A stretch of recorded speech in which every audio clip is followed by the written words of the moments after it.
live from Los Angeles. Tied at 115, crowd rising to the feet. Spread floor, working it down to 2-1. A deep three. Oh! Walk-off three from Lillard. He's back.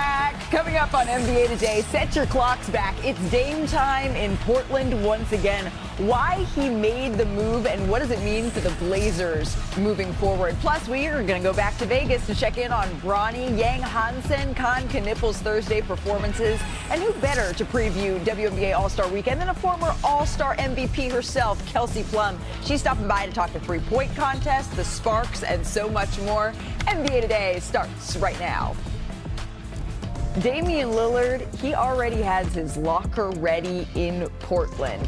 He agreed to a 3-year, $42 million contract to return to the Blazers after being waived by the Bucks earlier this month. The 9-time All-Star, he will likely miss the entire upcoming season, recovering from an Achilles injury, but he returns to the team that drafted him in 2012. And I love that they already had the locker room ready for his return. Our senior insider, Shams Charania, is here with more. Shams, there were a lot of teams interested in Damian Lillard. Beyond sort of the heartfelt story, who else was in the mix, and why did he ultimately choose to go back to Portland? Malika, over a dozen teams made minimum and mid-level exception offers to Damian Lillard. Two teams in particular, I'm told, that Damian Lillard really considered, and that's the Boston Celtics and the Minnesota Timberwolves. He held calls with both teams at different points.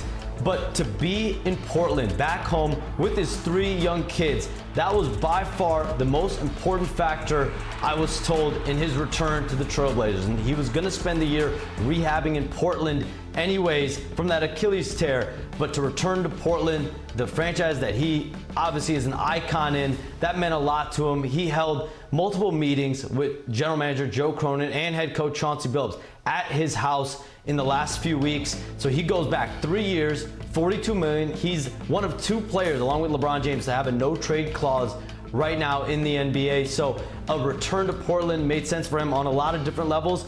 And this next season, Malika, he's going to be earning $70 million between his Bucks salary and his Blazers salary. In 2 years before his player option in 2027, he has a guaranteed $141 million over the next 2 years. I mean, I know that he will be sitting out likely all year, but making $70 million to do that isn't so bad if you want to look at the glass half full here. The recovery process, though, is going to be long. What are his expectations, Shams, for when he might return to the court?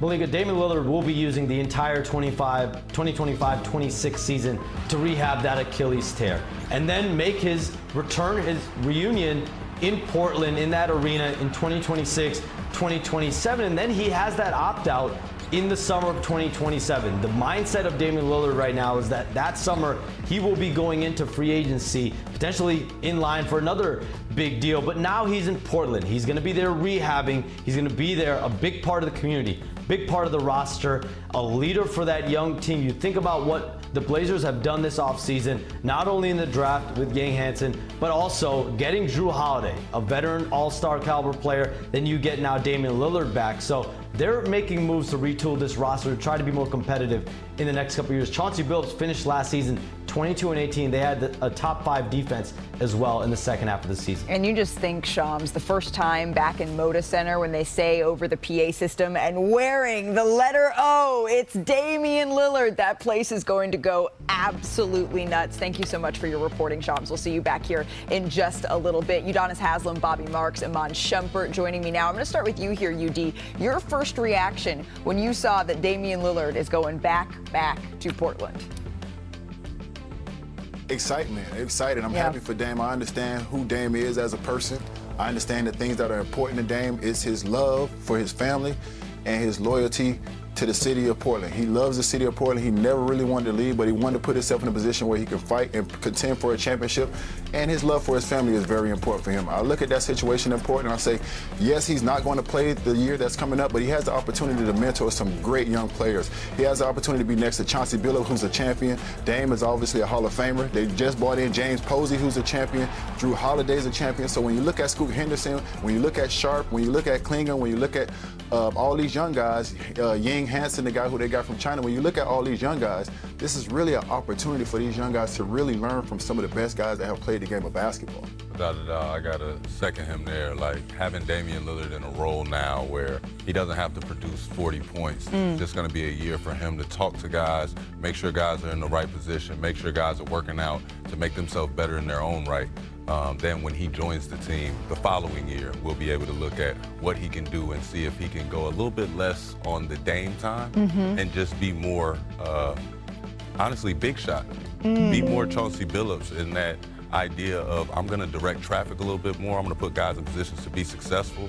I'm not trying to win a scoring title. I'm trying to win a title. Right, and waiting now with Scoot Henderson maybe or a Shaedon Sharpe mentoring those young guys, because with no Anthony Simons on this team anymore, they really have an ability to step up this year. I completely understand, and I think it's so wonderful, the family part of all of this as well, Bobby, but looking at this deal from the Blazers' point of view, how should they be looking at this? I think, Malika, you look at it in two different ways here. I think the first way is that he's an extension of Chauncey Billups' coaching staff this upcoming year, certainly rehabbing from that Achilles injury. As Sham said, the likelihood is that he's not going to be playing. You've got all these young players, as Amon and UD has said, certainly Scoot Henderson and Shaedon Sharpe and Donovan Clingan. So for right now, it's the extension part as far as when he can get back healthy. And then the second part is then on the basketball court. How is the pairing with Drew Holiday work? How does that work next year? Most of this roster is intact for the 2026-27 season. Really, the only big free agent is Robert Williams. So you do bring back the nucleus of this roster. The other thing, too, Malika, when he left in 2023, that roster was not very good. When you look at it 2 years later, this is a significantly improved roster that he's walking into right now. Yeah, and when you look at why he left to try to win a title here. It wasn't a successful fit, really, with the Milwaukee Bucks, and in heartbreaking fashion, he tore his Achilles at the end of the season. But when you look at the basketball fit now, UD, for Damian Lillard with Portland, it's not necessarily one of those upper echelon contender teams, but there are ways in which this works. How do you see that? Obviously, the mentorship the first season, but then the second season you come in and everybody knows how great Dame is, controlling the pace, handling the ball, scoring the basketball. But I also feel like he has the opportunity to play next to a great guard who can defend on both ends, who can play both sides of the basketball court. When you look at what Milwaukee was able to do with Drew Holiday at the point guard when they were 11th in offense, but they were #1 in defense. So when you look about Dame going back to Portland, yes, Dame is going to score a lot of points, but when you talk about a team who finished 5th in defense last year in the second half of the season, this is another opportunity to get one of the best two-way players in the league. You saw the impact that he had with Milwaukee winning the championship. You saw the impact that he had with Boston winning the championship. So when you put one of the best clutch players in the league next to one of the best two-way players in the league, you really have a good backcourt for these young guys to learn from. Without a doubt, when he talks about a guy playing both sides of the ball, Drew Holiday has been talked about at that position, and not just the point guard position or the shooting guard position. He's been mentioned as a combo guard. Right. He can guard 1 through 3. Guys that can do that can make it to where you guys can switch on defense. Those type of things is what Damian Lillard has never had. Even though he's had C.J. McCollum, him and C.J. McCollum were not together to be a prominent defensive guarding team. Like they weren't supposed to be out there guarding things and cutting the head off the snake, so to speak. Drew Holiday has always prided himself on that, and he's also prided himself on being able to stand next to a superstar and say, this is where I fit in. The Portland Trail Blazers, they finished the end of last season 23-18, so they put together a little run there, really defensive-minded run where they were able to stack together a couple of wins here, and now they get the most famous Trailblazer in the history of the organization back. The letter O is back in Portland. It is Dame time, but over in Vegas, Blazers rookie Yang Hansen,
Double.